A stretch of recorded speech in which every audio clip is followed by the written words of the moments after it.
Anissé savait qu'il était malade. Anissé savait qu'il était même très malade. Mais Anissé s'est dit, c'est peut-être le dernier combat que je vais livrer, mais je vais le livrer. Et il a livré ce combat. Et à un moment donné, pour moi, il a flirté avec un candidat qui, moi, ne m'aurait pas séduite comme femme de gauche. Alors, je me demande comment, lui, il a été séduit par ce candidat. Je ne sais pas. Mais toujours est-il que c'était son choix. Je voudrais insister là-dessus, que chacun de nous a le droit de faire un choix et de l'assumer. Voilà. Maintenant, il est décédé. Ça nous peine énormément parce que, bon, c'était un ami, c'était un frère, on a fait des choses ensemble, etc.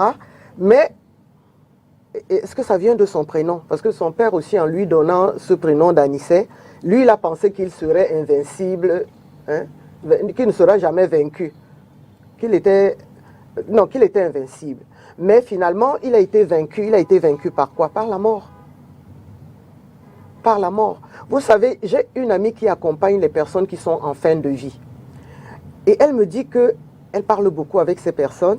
Et les 98% des personnes qui savent donc qu'elles vont mourir dans 2 mois, 3 mois, etc., regrettent leur vie. C'est-à-dire qu'à la fin de la vie, c'est comme si en regardant derrière toi... Est-ce que Anissé Kane savait qu'elle allait mourir dans 2 mois, 3 mois? Je veux juste comprendre. Non, j'ai dit que Anissé Kane était un très grand malade. Et la bataille qui était en train d'être livrée était une grande bataille de stress. D'accord? Donc, quand il s'y lance parce que sa conviction l'amène à ce combat. Mais il savait qu'il était très malade. Maintenant, pour moi, RDPciste, ce qui me fait dormir, c'est d'espérer. Et je pense que l'enquête apportera certainement des éléments, mais jusqu'à présent, tout ce qui a été dit, tout ce que moi j'ai vu comme document, m'amène à penser que il n'a pas été... on ne l'a pas... comment on appelle ça, suicidé? Non, c'est suicidé, c'est quand on meurt. On ne l'a pas assassiné. Moi, je suis convaincu qu'on ne l'a pas assassiné. Maintenant, est-ce que le décès de Anissé me dérange? Oui, parce que c'était mon frère. Je rappelle également que ses avocats ont décrié à maintes reprises le fait Oui, mais moi, je suis d'accord, les avocats ont peut-être décrié, moi, je n'ai pas entendu. Parce que quand on mène les campagnes ici, quand généralement les journalistes savent qu'il y a des situations graves qu'il faut réparer, c'est tous les jours, matin, midi et soir, que dans les télés amis, là, on bassine les oreilles des gens. Moi, je n'ai pas appris ça. Je viens apprendre tout ça. Je viens apprendre ça, mais il n'avait pas son extracteur à lui. Mais à l'hôpital, là-bas, on lui en a donné. Vous imaginez bien que... Madame, c'est dur de vous entendre. Hein? Je fais beaucoup d'efforts pour être calme, pour vous écouter.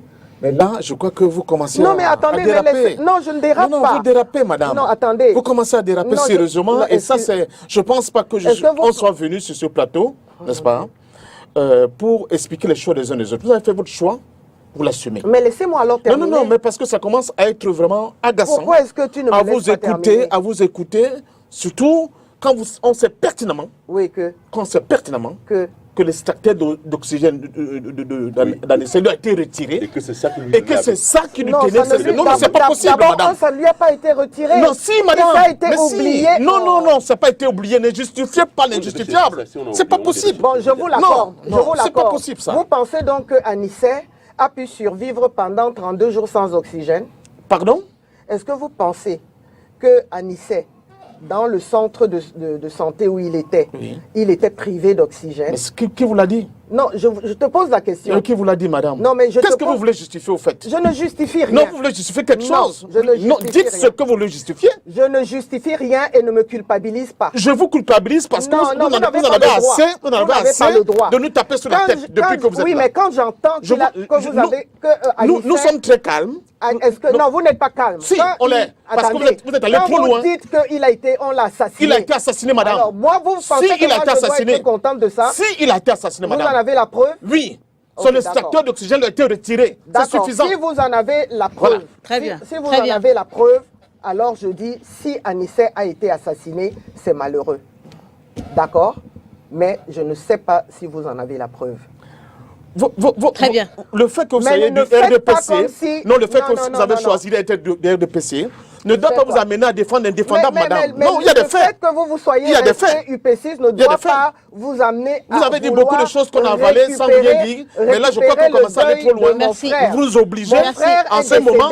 Nous sommes tous dans la peine parce qu'il est... C'est pas sérieux. Attendez. Il n'y a pas de récupération. Oui, il y a une récupération qu'il est en train de faire. Non, vous allez très loin.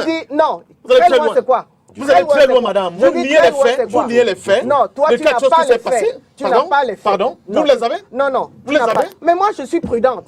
Mais vous n'êtes pas prudente. Parce que quand vous déclarez qu'il a été assassiné, je dis que vous allez trop loin aussi. Si, non, monsieur. Il a été assassiné. Je pleure, Anissé, parce que c'est mon frère. Vous ne le pleurez pas. Non, je pleure. Vous ne le pleurez pas. Vous le pleurez parce que vous voulez vendre quelque chose. Comme vous le dites, mais vous ne le pleurez pas. Je dis que vous voulez vendre quelque chose. Merci, monsieur Ndom. Vous voulez vendre quelque chose. Qu'est-ce qu'on vend depuis ces années? Ne vendez rien. Vous étiez au RDPC. Nous avons souffert. Vous avez souffert de quoi? Vous le savez très bien. Et alors, vous pensez que les autres n'ont pas souffert? Merci, honorable. Merci, monsieur Ndom. Merci.